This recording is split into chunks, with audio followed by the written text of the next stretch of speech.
Le terme bilan vient de l'italien et signifie balance. Nous verrons pourquoi c'est important tout au long de la vidéo. Mais commençons par la question, qu'est-ce que c'est un bilan? Le bilan est la comparaison de la fortune et du capital à la date de clôture du bilan. Autrement dit, il s'agit de la confrontation de l'ensemble des actifs et des passifs à la fin d'un exercice. Si nous examinons maintenant un bilan, nous avons tous les actifs au doigt et tous les passifs à l'avoir. Tous les actifs réunis nous montrent comment la fortune est investie dans l'entreprise.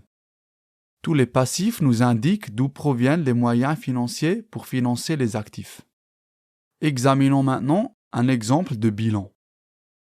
Ce qui importe, c'est que le bilan soit bien structuré. Mais qu'en est-il de la structure? En Suisse, les actifs sont classés selon leur liquidabilité.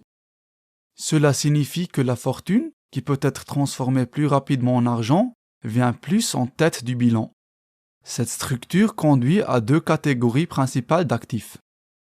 Tout ce qui devient des liquidités en l'espace d'un an appartient à la catégorie actifs circulants. La fortune de cette catégorie est donc constamment en circulant, comme son nom l'indique.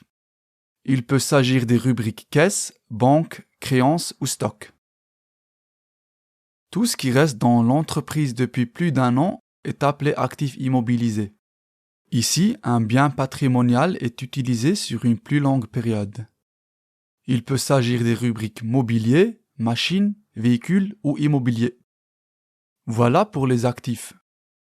D'un autre côté, nous avons les passifs. Ceux-ci ont également une structure qui doit être respectée. Ils sont classés par échéance. En d'autres termes, les dettes qui doivent être remboursées plus tôt viennent plus en tête du bilan.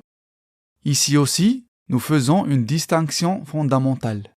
Nous distinguons les fonds étrangers, c'est-à-dire le capital provenant de bailleurs de fonds étrangers, et le fonds propre, c'est-à-dire le capital que le ou les propriétaires ont apporté à l'entreprise. Les fonds étrangers peuvent être des dettes bancaires, des prêts à long terme ou une hypothèque.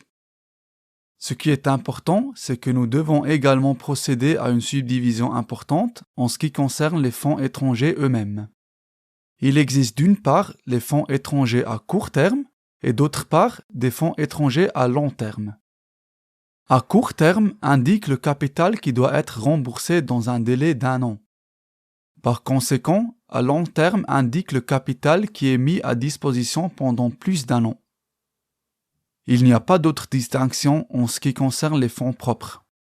Dans le cas d'une société anonyme, les fonds propres se composent du capital action et des réserves légales. Sinon, appuyez sur pause et calculez la taille du côté actif et du côté passif. Si vous avez calculé correctement, vous devriez obtenir 11 000 francs des deux côtés. C'est notre total du bilan. Comme vous le voyez, les actifs et les passifs sont égaux. Ce n'est pas une coïncidence, mais un principe. Rappelez-vous quand nous avons mentionné que la traduction du mot bilan signifie balance. Maintenant, vous savez pourquoi. L'actif et le passif sont toujours en équilibre. Vous devriez désormais savoir ce qu'est un bilan et comment il se compose. Nous espérons que tu as apprécié la vidéo et que tu en as retiré un enseignement. Souhaites-tu nous faire part de ton feedback, d'astuces ou d'autres commentaires? Alors envoyez-nous un email à feedback@eduti.ch. Sinon, bien du plaisir avec les autres vidéos.